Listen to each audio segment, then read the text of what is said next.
We talk a lot about digital assets like Bitcoin, right? We talk about their value, their potential, but what about just using them? Today, we're going to dive into a really cool case study that answers a super practical question. How do you actually turn what's in your digital wallet into a real-world taxi ride? So let's just get right to the heart of the matter.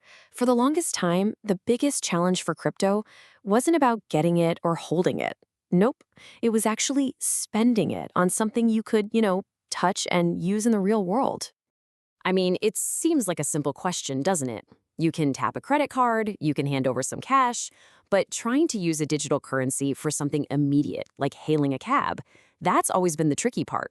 It's kind of like the classic last mile problem for actually getting crypto into people's daily lives.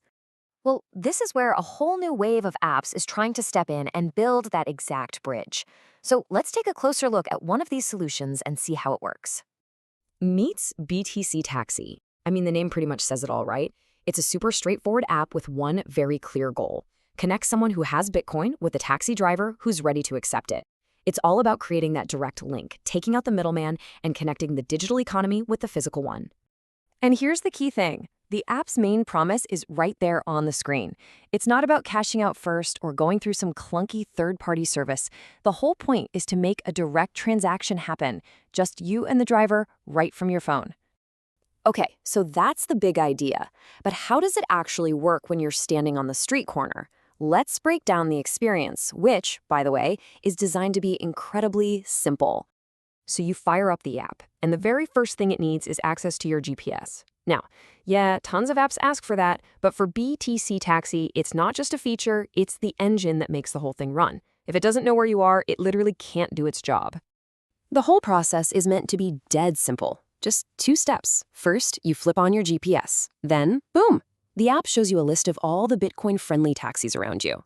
The interface looks and feels familiar, a lot like other ride-sharing apps. But what's happening underneath is completely different. It's running on a whole new set of payment rails. But hold on. There's a huge challenge here, right? When you're paying for a taxi, you can't be waiting around for 10 minutes for a payment to go through. It has to be instant. And this is where a really key piece of tech makes this whole thing possible. The app makes sure you see this feature, Lightning Network Ready. And trust me, that isn't just some techie buzzword. It's the secret ingredient that turns this from a neat idea into something you can actually use in a fast-paced situation, like paying your cabbie. So what the heck is the Lightning Network? Okay, the simplest way to think about it is like a high-speed carpool lane built on top of the main Bitcoin highway. It lets you send small, fast payments for almost no fee because they're handled off-chain. It's perfect for everyday stuff like buying a coffee or, you guessed it, paying for a taxi. This is the technology that makes BTCTaxi a genuinely practical tool. Okay, so when you put all of this together, the simple design, the real-time map, the instant payments, you start to realize you're looking at something way bigger than just a single app. This isn't just about taxis. An app like this is a perfect little snapshot of a much larger trend. It's a real, working bridge between a digital asset and a physical service. It's a live experiment, really, showing how crypto can finally jump from being something you just invest in to something you actually use for your daily expenses.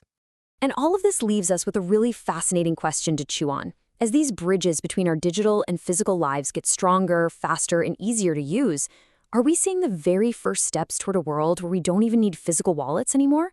A world where choosing between digital currency and traditional money is totally seamless?